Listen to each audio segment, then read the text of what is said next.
Mesdames, Messieurs, bonsoir et bienvenue à l'émission Regard sur les actions du gouvernement. Pour ce nouveau numéro, nous recevons le ministre de l'Économie et de la Planification du Développement, Issa Doumbrin.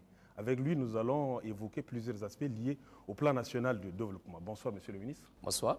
Après les annonces de financement de la table ronde de Paris, où en sommes-nous? Bien entendu, les annonces ont été faites à Paris lors de la table ronde par divers bailleurs, divers partenaires techniques et financiers. Et 5 mois ou 6 après, nous sommes en droit de se demander où en sommes-nous. Il faut retenir que beaucoup d'actions ont été entreprises, même si elles n'ont pas été assez communiquées. Aujourd'hui, les annonces faites par, que ce soit les partenaires arabes, des partenaires traditionnels tels que le PNUD, tels que la Banque mondiale, l'Union européenne, etc. Aujourd'hui, nous sommes quand même à un niveau de 620 milliards déjà, n'est-ce pas, annoncés et concrètement mobilisables. Et comme vous pouvez le savoir, ce sont des financements qui vont être investis sur des projets concrets, projets soutenus par des études de faisabilité. Et donc, c'est ce sur lequel nous nous battons aujourd'hui. C'est non seulement de mobiliser de l'argent à partir des annonces faites, mais aussi de faire en sorte que les projets qui n'ont pas encore d'études de faisabilité le soient rapidement pour qu'ils soient bancables, parce qu'il leur faut de la qualité pour qu'ils soient rentables. N'oubliez pas que le PND, en grande partie, n'est-ce pas, je veux dire, dominé par le secteur privé à 67%. C'est pour cela que nous allons faire vraiment de notre mieux pour que les études de faisabilité soient réalisées et rendre bancables les projets et continuer dans cet axe-là. Monsieur le ministre, vous parlez des projets concrets. Quels sont les grands axes même du PND?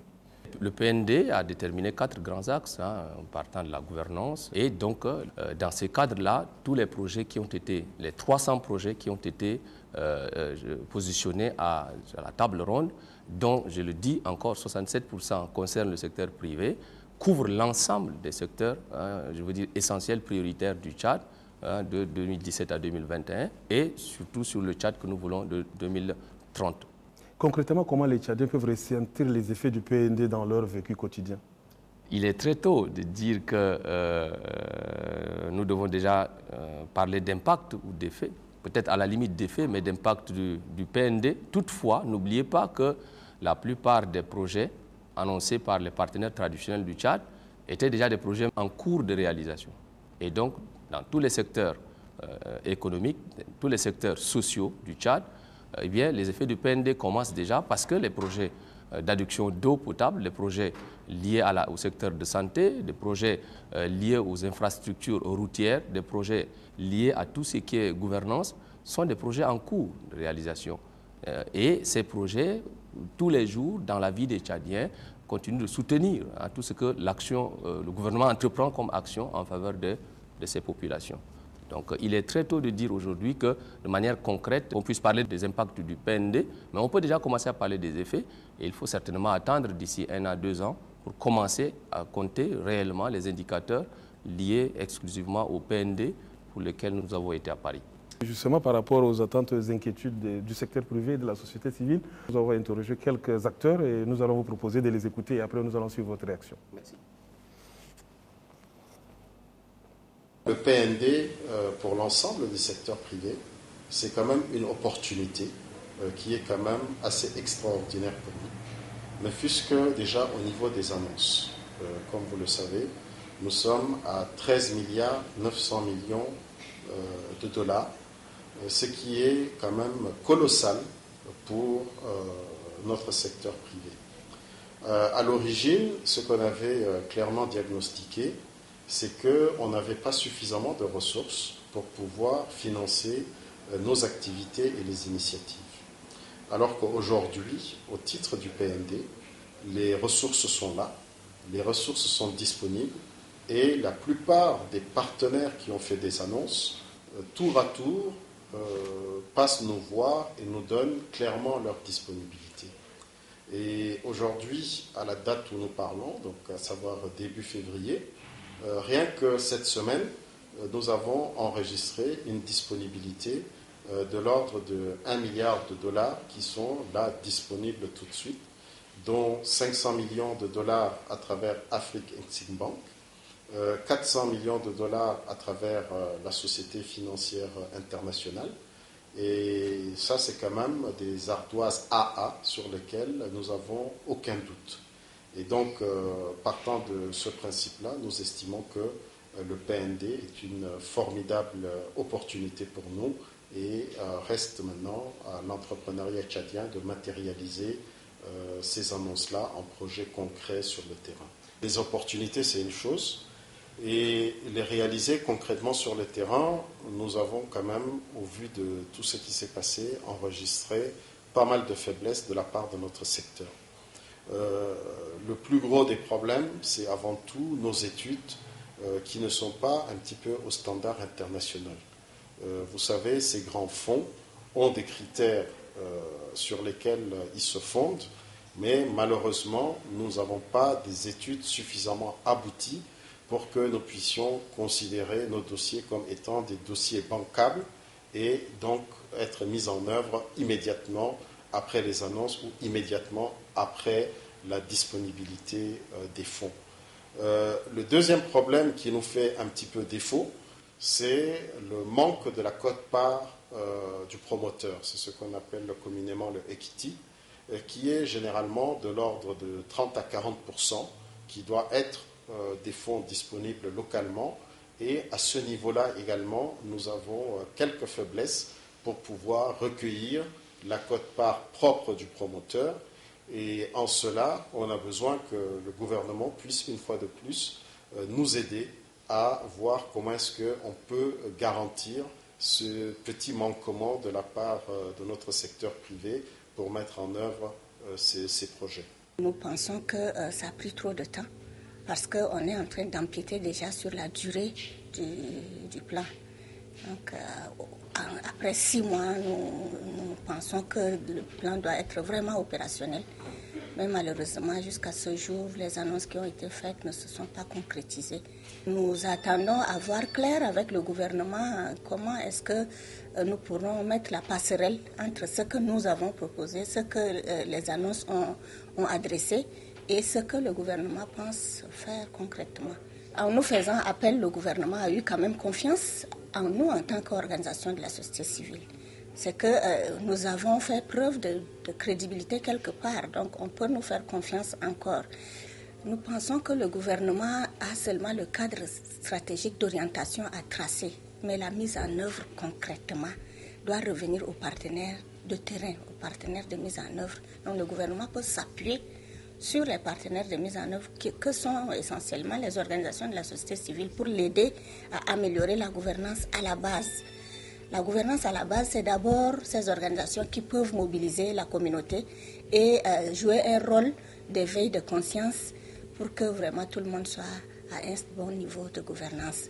Le patriotisme également, les questions de citoyenneté, ce n'est pas le gouvernement en tant qu'autorité qui peut l'assurer.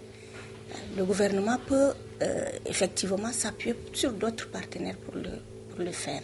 Donc nous, notre rôle, c'est à ce niveau. Le gouvernement trace un cadre d'intervention, un cadre politique, stratégique et de coopération. Et si les investisseurs arrivent, nous sommes bien appelés à aider le gouvernement à la mise en œuvre. Donc les questions de formation, de sensibilisation, de contrôle citoyen et tout ça, c'est vraiment, on prend ça généralement de mauvais côté. Mais c'est plutôt des atouts pour améliorer la gouvernance. Monsieur le ministre, réaction? J'apprécie franchement, je veux dire, les deux interventions. La première, celle de Monsieur le Président de la SIAMA, qui a très bien situé, n'est-ce pas, le cadre de ces PND avec la juste mesure que je lui connais, qui annonce tout à fait les opportunités qui existent et du défi de leur transformation en réalité, un projet réalisé, un projet, je veux dire, bancable, comme je vous l'ai dit.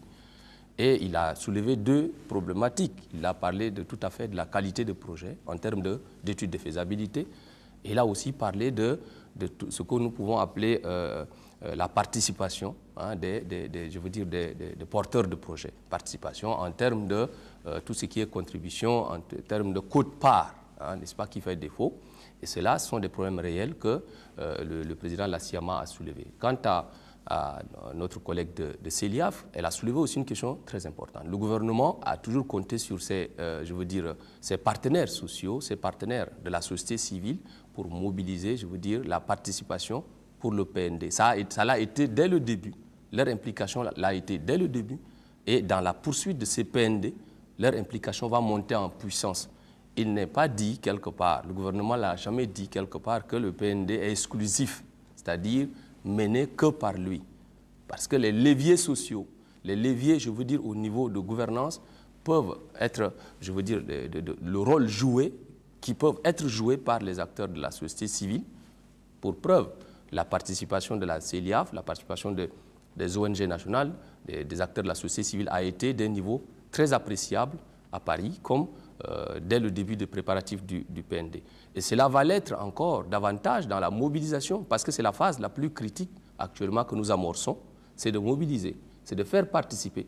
Le PND ne doit pas être élitiste.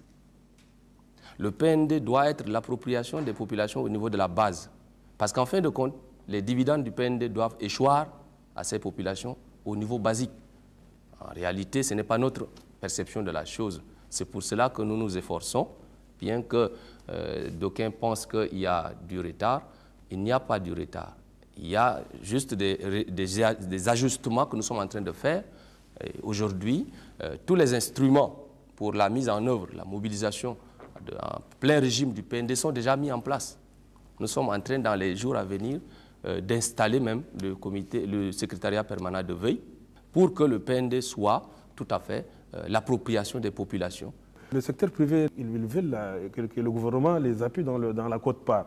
Et vous insistez sur les projets bancables. Est-ce que le secteur privé n'a pas le droit de s'inquiéter? Des investisseurs attendent, n'est-ce pas, de gagner, n'est-ce pas? C'est une activité qui doit profiter aux Tchadiens, aux entrepreneurs tchadiens, autant qu'aux investisseurs étrangers. Donc, dans cette dynamique gagnant-gagnant-là, il faut que, de notre part, nous présentions des projets de qualité, des projets, qui soient rentables, afin de susciter, les investissements. Au cas contraire, aucun investisseur ne serait enclin à venir mettre de l'argent dans un projet qu'il sait qui va aller à l'échec. Et donc, d'où la nécessité non seulement d'améliorer, la gouvernance, comme elle l'a dit, ce que nous faisons, nous nous efforçons de faire depuis longtemps, mais aussi, naturellement, de maîtriser les dépenses, d'assainir le climat des affaires, ce que le gouvernement s'efforce de faire avec ses partenaires. Et depuis que nous sommes rentrés du PND de Paris, toutes ces initiatives sont mises en route. Évidemment, elles mettent du temps à se concrétiser, elles mettent du temps à être vues comme des résultats palpables, mais ce sont des actions soft qui vont donner des résultats durables et vous allez les percevoir très rapidement. Et à propos du mécanisme de suivi et évaluation, l'une des inquiétudes il n'y a pas d'inquiétude de ce côté. Techniques et financiers. Il n'y a pas d'inquiétude. Qu'est-ce qui est fait dans ce sens? Il n'y a pas d'inquiétude de ce côté, naturellement. Les partenaires techniques ont leur agenda, ont leur calendrier. Le gouvernement a son agenda, a son calendrier. Nous allons respecter ce que nous avons promis. Nous l'avons déjà fait. Le chef de l'État a pris l'engagement, n'est-ce pas, de mettre des mécanismes en place pour s'assurer que le PND soit réellement ce que nous attendions tous. L'espoir que ce PND a suscité ne doit pas être éteint par aucune ambition contraire à celle édictée par le chef de l'État. C'est sa vision, celle de 2030, qui a été transformée en axe stratégique qui a guidé ce PND. Nous devons nous donner tous les moyens pour réaliser cette vision qui va forcément transformer le Tchad. À partir de ce moment, rien, je dis bien rien, ne peut être économisé pour aller de l'avant. Ainsi, il a pris lui-même des décrets mettant sur place les 3 organes. Le premier qui est le haut comité, présidé par le Premier ministre. Le deuxième, le comité technique présidé par le ministre de l'économie que je suis. Et le troisième, c'est le secrétariat permanent de veille. Comme son nom l'indique, le secrétariat permanent va être un organe de PND de tous les jours. Parce que le ministère n'est pas un ministère du PND. Le ministère gère le PND, mais le ministère a d'autres rôles régaliens de coordination de tout ce qui est partenariat, de tout ce qui est, n'est-ce pas, action gouvernementale en termes d'investissement étranger et autres. Mais le PND fait partie, je veux dire, du ministère. Et pour vraiment lui donner le cachet qui lui revient, il a été décidé que le PND est un secrétariat permanent qui tous les jours, n'est-ce pas, suivent point par point les priorités qui ont été édictées et qu'il en fasse le point à la communauté nationale et internationale pour naturellement combler le gap, le vide que tout le monde décrit en termes de manque de communication, en termes de manque de résultats. Avec la mise en place de cet organe, je suis sûr que tout ceci va être arrangé, comblé, pour que nous puissions parler du PND avec espoir. À vous entendre, vous annoncez que le PND est en marche, il y a beaucoup de choses qui s'est fait, mais on ne le ressent pas. Est-ce qu'il n'y a pas un problème de communication? Comment comptez-vous résoudre ce problème? Je ne suis pas un communicateur, mais il n'est pas très difficile de se rendre compte qu'effectivement, peut-être qu'il peut y avoir un déficit de communication, mais je vous informe aujourd'hui, ici, n'est-ce pas, je prends l'engagement de vous dire qu'il y a un plan de communication du PND. Ces plans, en interne comme en externe, à l'étranger, je veux dire, va permettre très rapidement de porter le PND, n'est-ce pas, à l'intérieur du pays, de porter le PND à l'extérieur du pays. N'oubliez pas que lors des préparatifs, des journaux les plus cotés au monde ont vu leur participation au PND. Nous avons des contrats en cours qui vont permettre que le PND, n'est-ce pas, soit porté au plus profond du pays et soit porté au plus loin d'ici pour casser, n'est-ce pas, cette image que les gens voudraient nous donner, hein, que nous ne pouvons pas décoller, que nous ne pouvons pas réaliser notre PND. Nous le pouvons et nous vous demandons de patienter quelques instants, vous verrez. Le programme des actions prioritaires du PND a élaboré quelques projets. Quelles sont les natures de ces projets? Peut-on en savoir plus? Il va être prétentieux de ma part de vous citer tous les projets qui sont édictés, mais ce sont des projets, comme je l'ai dit, qui concernent les secteurs prioritaires, partant des infrastructures, à l'éducation, à la santé, surtout à l'agriculture, l'élevage, l'agrobusiness, tout ce qui est investissement dans le cadre des productions, des activités productives, hein, tout ce qui est, économiquement viable au Tchad en termes des investissements dans le secteur énergétique. Le solaire, par exemple, est un secteur très prisé aujourd'hui. Beaucoup d'investisseurs s'intéressent à ces volets. Et nous, à juste titre d'ailleurs, vous le savez, nous avons au Tchad, un des grands problèmes, c'est le problème de déficit énergétique. Et sans énergie, vous pouvez être d'accord avec moi que nous ne pouvons pas amorcer l'industrialisation du pays. Et si nous ne pouvons pas industrialiser le pays, nous ne pouvons pas le développer. Donc l'énergie est un secteur crucial. Il y a aussi tout à fait les infrastructures. Parce que pour circuler, pour la libre circulation des biens et personnes, il faut bien entendu que nos infrastructures soient à la hauteur. Infrastructures de troisième génération, que ce soit la voie ferrée, que ce soit les routes, que ce soit, tout ce qui est, même les pistes rurales, parce que le développement rural en termes d'agriculture, la production agricole oblige à enlever les produits agricoles vers les débouchés, vers le marché. Faudra-t-il encore avoir des pistes rurales? Il y a l'eau, n'est-ce pas? Tout ce qui est aménagement hydro-agricole est un secteur très important pour le chef de l'État. L'accès à l'eau est un secteur très important pour le chef de l'État. Et tous les partenaires qui arrivent sont repartis, n'est-ce pas, s'intéressent à ces secteurs. Je me souviens même d'un projet qui m'a beaucoup touché, c'est la raffinerie, hein, de tout ce qui est asphalte. C'est-à-dire, il y a un projet qui parle de produire sur place ici ce que vous pouvez appeler communément la bitume, le goudron. Parce qu'ils trouvent que le coût est très élevé. Donc pour construire nos routes, les rendre durables, il faut, sur place, utiliser tout ce qui est résidus pétroliers pour fabriquer l'asphalte sur place au lieu de les importer. Tout ceci relève, allant jusqu'à la pharmacie, hein, des usines pharmaceutiques.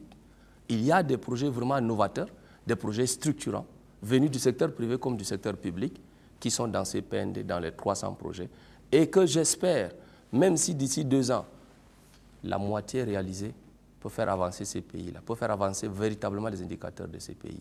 Et nous espérons vraiment, à terme de ces PND, nous présenter avec des résultats plus probants et peut-être à compléter avec une autre phase et non à être, en deçà de nos ambitions. Ça, c'est notre vision de la chose. Monsieur le ministre, pour les citoyens ordinaires, les annonces de financement du PND devraient être de l'argent liquide qu'on devrait utiliser, par exemple, pour résoudre la crise actuelle. Je vous avoue que ça ne doit pas vous faire rire parce qu'il n'y a pas que le citoyen lambda. Même des gens, les gens de certains niveaux, ont cru que le PND, c'est lorsqu'on s'est présenté à la table ronde de Paris, au décollage, nous devions prendre beaucoup de milliards dans l'avion et de rentrer au Tchad avec. Non, ce n'est pas ça. Ce sont des annonces qui ont été faites. On vous dit, vous et moi sommes en affaires, vous avez des opportunités d'affaires, moi j'ai le capital, le capitaux si vous voulez, et je vous dis que moi, vos affaires, dans votre secteur, je suis très intéressé. Si tant nous sommes d'accord, je vais investir tant millions. Encore faudra-t-il que vous prépariez à ce que votre opportunité corresponde à mes intérêts, et nous nous asseyons pour signer d'abord l'accord de principe, après quoi nous signons maintenant, je veux dire, un accord d'investissement qui permette de mettre de l'argent à votre disposition et que nous puissions nous partager les bénéfices qui aura été générés. Mais si votre projet ne peut pas générer de bénéfices, moi je ne peux pas mettre mon argent. Donc ce sont des annonces qui ont été faites, de l'argent qui potentiellement existe. Il faut encore avoir des projets, n'est-ce pas, qui viennent chercher cet argent pour générer des profits. C'est une question de profit. Et aujourd'hui, si nous n'investissons pas dans le secteur privé, il faut que le secteur privé soit promu. Il faut que le secteur privé appuie à la création de la richesse et de l'emploi pérenne. Le secteur public ne peut plus, n'est-ce pas, continuer éternellement à employer parce qu'il n'en a même pas la capacité. Et d'ailleurs, ce ne serait plus rentable. Aujourd'hui, c'est la compétitivité. Même le secteur public doit être compétitif parce que la qualité du service doit être au centre de nos préoccupations de tous les jours. Si vous allez dans un hôpital public, vous devrez avoir la même qualité de soins que dans un hôpital privé. Si jamais un jour nous avons une agence de transport public, vous devrez avoir les mêmes services à bord, que ce soit même dans le transport aérien. La qualité du service doit être le maître mot et des services publics et des services privés. Parce qu'à la longue, il n'y a plus de place, n'est-ce pas, pour, je veux dire, autre chose que la compétitivité. Et donc, nous devons être compétitifs, nous devons présenter des services de qualité à nos concitoyens. Ceci nécessite tout à fait de la formation, ceci nécessite du travail. Mais si nous ne travaillons pas assez, nous ne pouvons pas être compétitifs, vous le savez très bien. Et dans le cadre du PND, c'est seul le travail. On doit vraiment travailler à transformer cet argent, les 20 milliards annoncés, en réalité. Parce que les 20 milliards resteront de l'argent annoncé tant qu'on ne les a pas transformés en réalité. C'est pour ça que j'insiste sur la qualité des projets que nous présentons, que ce soit du privé comme du public. Et nous y travaillons. Je vous informe d'ailleurs que nous nous acharnons vraiment avec nos partenaires à obtenir des financements pour réaliser les études de faisabilité. Et beaucoup de partenaires ont répondu positivement. Et d'ici quelques mois, vous allez voir, la plupart des projets seront, n'est-ce pas, mis à niveau pour être bancables. Monsieur le ministre, nous arrivons en termes de cet entretien. Qu'est-ce qu'on peut dire à nos auditeurs, à nos téléspectateurs qui nous écoutent à propos du PND? Vraiment d'avoir l'espoir. Le désespoir n'est pas permis. C'est ici et nulle part ailleurs. Notre pays est un pays plein d'espoir, plein d'opportunités. Je crois que c'est une question simplement d'amour pour notre pays, de patriotisme. Tout le monde aime ces pays-là. Nous pouvons peut-être ne pas être d'accord sur ceci ou cela, mais nous sommes tous Tchadiens, enfants de ces pays, et nous préférons être ici chez nous. Nous développer ici plutôt que nous projeter, comme vous le voyez, tout le monde, les jeunes qui traversent la Méditerranée, et ceux qui deviennent la main-d'œuvre terroriste, c'est sans espoir, c'est sans issue. Et comme le PND ne ferme pas la porte à toutes les opportunités, même jusqu'à présent, les annonces qui n'étaient pas faites à Paris continuent. Je vous annonce qu'il y a des partenaires allemands qui arrivent avec l'envie d'investir des milliards de dollars ici et qui le veulent dans le cadre du PPP, partenariat public-privé. J'ai reçu dans mon cabinet une demande de visite au Tchad pour des milliards de dollars dans le cadre de l'investissement du PND, ce qui n'était pas annoncé à Paris. Ça veut dire que notre pays est attractif, malgré nos problèmes. Ça veut dire que notre pays est un pays encore d'espoir. Du point de vue géostratégique, nous sommes au centre de l'Afrique. Du point de vue de notre stabilité, parce que nous sommes quand même, malgré tout ce qui nous entoure, nous sommes quand même stables. Mais les problèmes, il y en a partout. Même aux États-Unis, il y a des problèmes. Même en France, il y a des problèmes. Nous en avons les nôtres. Mais ça ne doit pas nous mettre dans le désespoir. Moi, je donne un message d'espoir. Je demande juste un petit temps pour que ces PND puissent augmenter ce qu'il y a comme espoir dans ces pays. Parce que le chef de l'État en fait un point de non-retour. Et nous allons le réaliser dans ce sens-là. Nous n'avons pas de choix. Je vous remercie, Monsieur le ministre, pour votre disponibilité. Je vous en remercie beaucoup.